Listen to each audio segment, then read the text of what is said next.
Hello, BookTube. Sorry to bombard you with videos, but I have one more video to make here for you today, and it's new releases. It's some new arrivals here at the house that, they're already open, so there won't be any fumbling with packages, and they may be of interest to you. We'll go through them together. Some of them are immediate, some of them are in the distance, and you can just, make a mental note of them. I've heard from quite a few of you that is valuable to you, so let's keep doing that. So the first one, what have we got here? The first one comes out in late August, so a long time from now. This is Practice of the Essence. Oh, okay. Practice of the Essence. This is a translation of Brother Lawrence. This is a new translation of, but the book is Practice of the Essence of God, not Practice of the Essence of Golf or Canasta. It's Practice of the Essence. Well, anyway, this is a new translation by Carmen Acevedo Butcher. Interesting. Okay, and we have a sheet for it here. Let's see what is on here. Since its first publication in a pocket-sized 1692 edition, this Brother Lawrence was a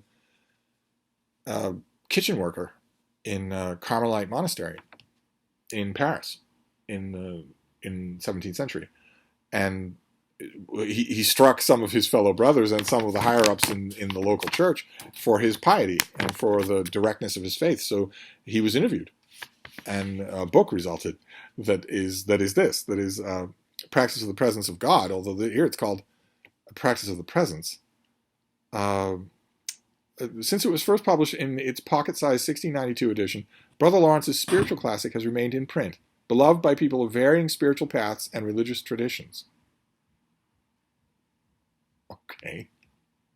Well, beloved by Christians. It's not beloved by Buddhists, by Hindus. Anyway, with this new translation, award-winning translator Carmen Acevedo Butcher frees it from its century-long prison of dogmatic binary language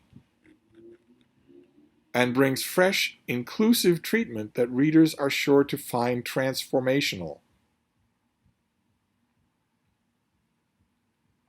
Okay. All right, well, inclusive treatment, binary language. The word is transformative, by the way, but I honestly don't know what that could mean. What could that possibly mean? Well, this is the book. This is going to be a cute little hardcover. Yes, this is going to be a cute little $26 hardcover. But I wonder what that could possibly mean. Oh, it has a nice long introduction. Very good. Very good. But what does the translator have to say about that? My intention as congruent with the original writings of Brother Lawrence is to bring a translation that heals, making space for being happier and kinder. Okay. There's nothing wrong about that. Okay. I looked again at the 1692 edition. Oh, and saw some typographical, orthographical things that maybe you're making a judgment call on your own. Okay. All right. Well, so that's good. I wish there were a little bit more of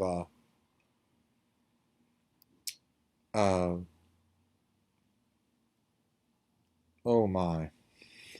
Where the friar and priest use masculine images for God, like Lord, Master, and King, Signor, Maître, and Roy, only some 50 times combined, this translation, reflecting on these words and their autocratic associations with 17th century structures of inequality, like feudalism and manorialism, consistently chooses friend, teacher, monarch to represent the friar's healthy teaching for today. In such choices, this translation takes a text-aware, history-cognizant, holistic, and community-minded approach that chimes with the friar's own teachings on love. Okay, so you're admitting that this is a bad translation. You're admitting that this is a Twitter translation. What is that? What was that list of horrifying adjectives? Text-aware, history-cognizant, holistic, and community-minded approach. when Brother Lawrence, or more properly his editor, uses the word Roy, Uh, he means king, not monarch. Did he have a word for monarch?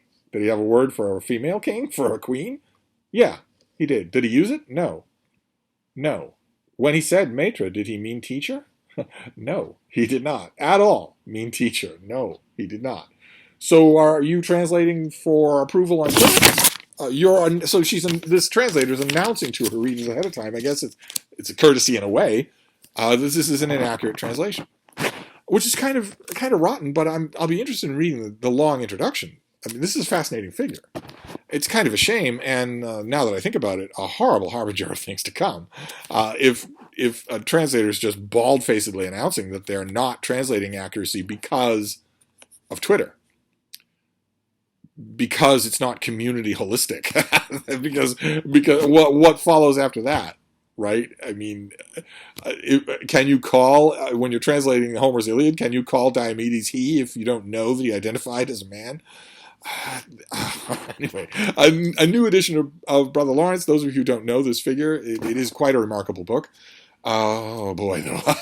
Well, that was a rocky way to start. Okay, then we have. Let's see here. We have a date on this.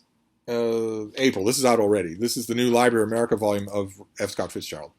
So this has The Great Gatsby and All the Sad Young Men, but it also has stories and some nonfiction. This is out already. This is the latest entry in the Library of America series. And unlike the last one that we saw The Heart of American Poetry, edited by Edward Hirsch, and that was a Library of America production as well, but it was unusual. It looked unusual. They sometimes do that. This is the straightforward black and white with the red, white, and blue banner along the middle there. This is a straightforward approach to Fitzgerald, where the Library of America, like everybody else, finally gets to put out their own edition of The Great Gatsby. The long-awaited second volume of the Library of America's authoritative edition of F. Scott Fitzgerald features his acknowledged masterpiece and most important book. Also presented in this volume are Fitzgerald's third collection of stories, All the Sad Young Men, which includes some of the author's best fiction, as well as a generous selection of other stories and nonfiction from the period between 1920 and 1926, all in texts that are corrected, neatened up, authorized, and presumably annotated by James West, who wrote a biography of William Styron in 1998, and a variorum edition of The Great Gatsby. So, great. I mean, fantastic. I always love getting these books. I always love getting Library of America. It's a great collection to have. What is this next one? Oh, okay. This is by Jay Baruch, and it's called Tornado of Life, a doctor's tale of constraints and creativity in the ER. What a great term for the ER, the tornado of life. To the emergency room doctor, to be an emergency room doctor is to be a professional listener to stories. Each patient presents a story. Finding the heart of that story is the doctor's most critical task. More technology, more tests, and more data won't work if the doctor gets the story wrong. Oh, wow. So this is the author just drawing on his own experiences.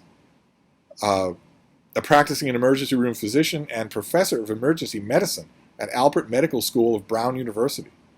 Okay, so it knows whereof he speaks. Fantastic. All right, so Tornado of Life. This comes out, again, in August, late August. But any of you who have, for instance, med school students, people who are going into med school, or maybe a doctor on your list doesn't know this and might want to read it. This is coming out in late August. Put it on your list. Then we have, okay, this had a huge obnoxious sticker on it. One of those big publisher stickers saying, "Don't steal this book, you lousy, you know what." Why publishers do that to editors and critics who only want to help get the word out about their products, I have no idea. But the book is by Chris Enns, with help from Howard Kazanajan and Chris Cortlander, and it's called The Widowed Ones, Beyond the Battle of Little Bighorn. So your copy won't have this schmutz on the cover. And this is about the women who were left behind after the Battle of Little Bighorn. Officer wives who traveled with the 7th Cavalry. There weren't many women in the late 1800s who had the opportunity to accompany their husbands on adventures that were so exciting they seemed fictitious. Such was the case for the women married to the officers in General George Armstrong Custer's 7th Cavalry. There were 7 officers' wives. They were all good friends who traveled from post to post with one another along with their spouses. Of the 7 widows, Elizabeth Custer was the most well-known. As the wife of the commanding officer, Libby felt it was her duty to be present when the officers' wives at Fort Lincoln were told their husbands had been killed at the Battle of Little Bighorn. So this book comes out in June, and it will follow the stories of all those widows, and how the public wouldn't leave them alone, and the posthumous fame or infamy that they might have, and probably give us a little glimpse into their married life, to their famous doomed husbands. So this hasn't been covered, right? This aspect of the Little Bighorn story has not nearly been covered as much as all the other aspects of it. If you have a little section of your library on Little Bighorn, as I once did, I once had a whole bookcase devoted to it. It's utterly fascinating, in a whole bunch of different ways. One of those wonderful historical little events that is fascinating both in the micro and the macro, both in terms of what happened minute by minute, and also in terms of what it signifies for a broader, society or American culture or whatnot. It's one of those rare instances, that, the Titanic, a couple of other things. So if you have a section like that, you're going to want to earmark this book, right? You're going to want to make sure that you have it. Then let's see here. What have we got next? Okay, this is by Hannah Vidine. I have a sheet for this as well. When does this come out? This is out in May 10th, so just a week or two. This is The Word Horde, Daily Life in Old English. Old English is the language you think you know until you actually hear or see it. Unlike Shakespearean English or even Chaucer's Middle English, Old English, the language of Beowulf, defies comprehension to untrained modern readers. It's a blank wall. You can't make any head or tail of it.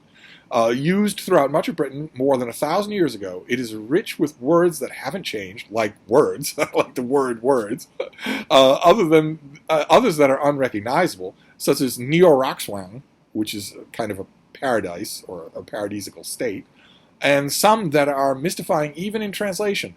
Gaffelfish, for instance, or tax fish.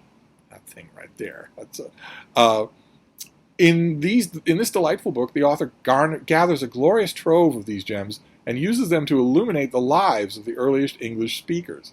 We discover a world where choking on a bit of bread might prove your guilt, where friendship was as likely as friendship, and where you might grow up to be a laughter smith. Fantastic. Fantastic. All right, so this comes out in May. Once again, this is going to appeal to a lot of you, even some of you more than it does to me, so that is just great. Okay, all right, this comes out in May. Here, let's set that aside. The Word Horde.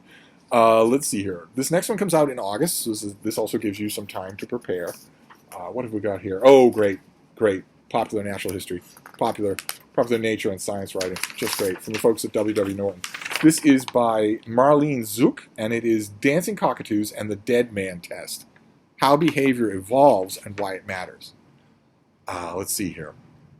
Yeah, August 9th. This comes out. For centuries, people have been returning to the same tired nature versus nurture debate, trying to determine what we learn and what we inherit. Yes, learning versus instinct. In this book, biologist and master of scientific storytelling, Marlene Zook goes beyond the binary and instead focuses on interaction, or the way that genes and environment work together. Driving her investigation is a simple but essential question. How does behavior evolve? Drawing on a wealth of research, including her own research on insects, Zook answers this question by turning to a wide range of animals and animal behavior. There are stories of cockatoos that dance to rock music, ants that heal their injured companions, dogs that exhibit signs of obsessive-compulsive disorder, and so much more. For insights into animal intelligence, mating behavior, and an organism's ability to fight disease, she explores the behavior of smart spiders, silent crickets, and crafty crows. In each example, she clearly demonstrates how these traits were produced by the complex and diverse interactions of genes and environment, urging us to consider how that same process evolves behaviors in us humans. I'm totally on board. 100% on board. Okay, great. Dancing Cockatoos and the Dead Man's Test. Fantastic. And then we'll finish up with a work of historical fiction. This is, I think, the third in a trilogy.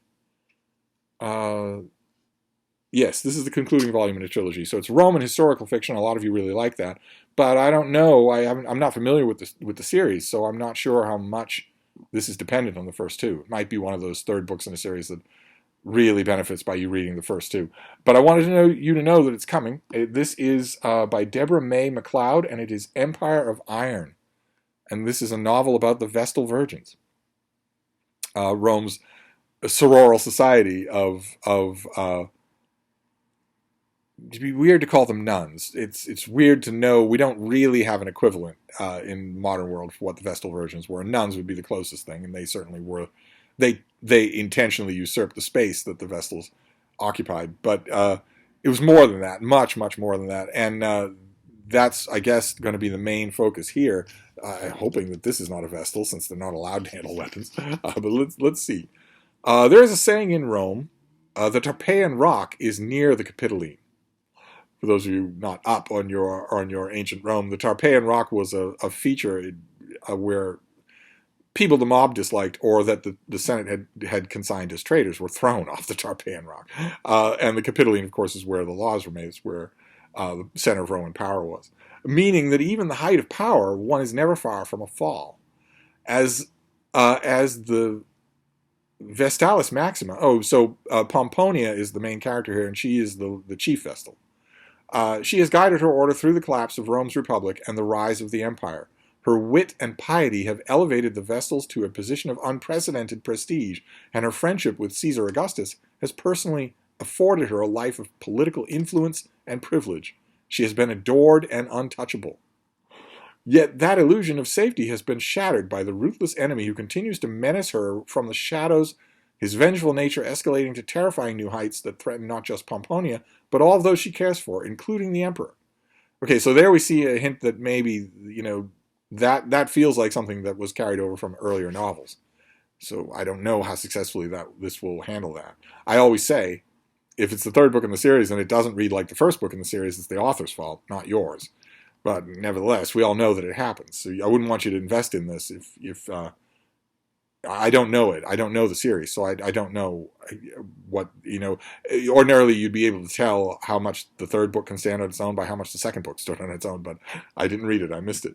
Worse, it seems that the gods are also turning against her when the Vestal Order suffers an unparalleled crisis that Pomponia must answer for.